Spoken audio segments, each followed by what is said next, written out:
Disease pressure during the rainy season is really high. It's when a lot of fungal spores are being released during rain events. So one of the golden rules of pruning is you don't want to prune when it's actively raining. The main diseases that vines are susceptible to during the pruning period are Eutypa lata, which is a disease that enters pruning wounds during the rainy season.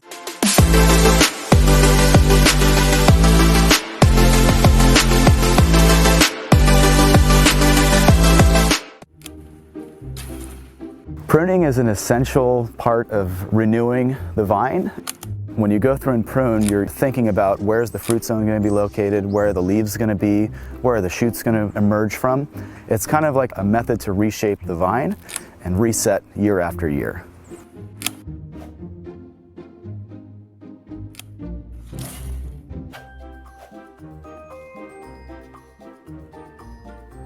When you look at a vine, you kind of look at where cuts have been made in years past. You think to yourself, how did this vine perform last year? Did I get the yields that I needed? Did I get the protection that I needed? Do these shoots look like they grew enough to protect the fruit from heat waves later on? And did they have enough canopy there to effectively ripen the clusters?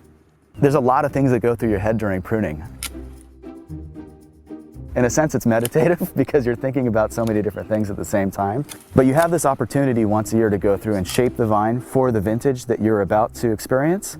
But at the same time, you're thinking about what are the repercussions of these cuts in year 2, year 3, year 4. It's not just this one moment you're making a decision.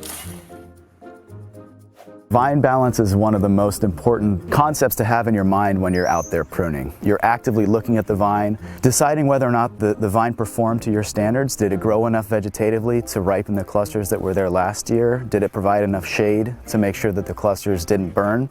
Were there enough shoots there to get you the yields that you wanted to see? Generally, in most varieties, each shoot that emerges from a bud will have 2 clusters. So the more buds you leave, you can essentially multiply that by 2 and it will get you your maximum number of clusters. You generally want to start pruning once the vines go into full dormancy. If you go in too early and there's still green leaves there, the vines are still photosynthesizing. So you want to make sure that that's completely done and the vines are dormant. Most areas you're looking at January, February as the main 2 months when you're pruning in the Northern Hemisphere. One of the major considerations with pruning is the later that you prune, the later you're going to see bud break. So in a situation where you can get really heavy spring frosts, or with the variety that likes to break bud early, Cabernet Franc likes to grow early, Sauvignon Blanc likes to grow early, you can actually delay pruning as long as possible with those varieties.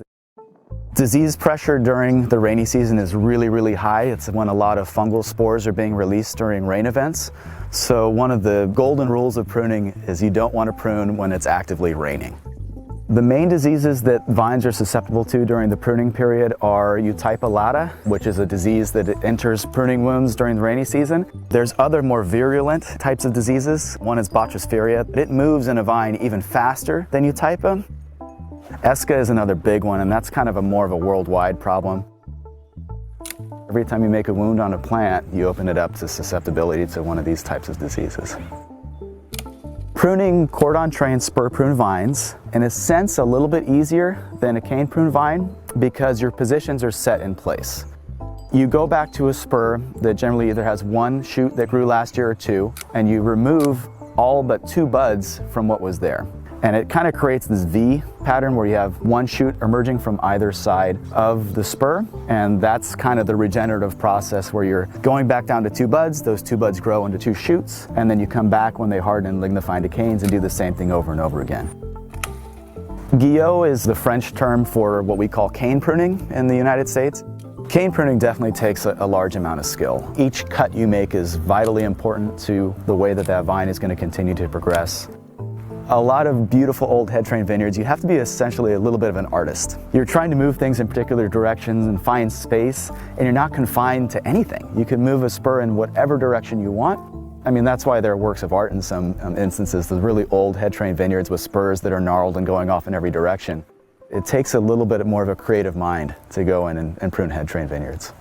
After you're done pruning, you end up with a lot of brush, a lot of the used material that was there last year supporting the crop that you have to move out of the way, get rid of. Some folks will manually pick them up, pull them out of the vineyard, chip them, put them in a compost pile, and then return them to the vineyard. But the more common way is to generally drive a tractor through the rows using a flail mower. You chop them up into little pieces. They end up about 3 inches long as opposed to 3 feet long. And they break down over time. Some people still burn them. That's becoming less and less popular.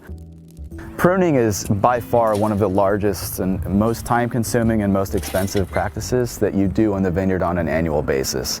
There's a lot of systems though where a lot of things are becoming mechanized in other parts of California. You'll see this in Australia called the high wire system, where you can run box pruner and leave about 4 inches from the cordon, and that's all the pruning that you need to do.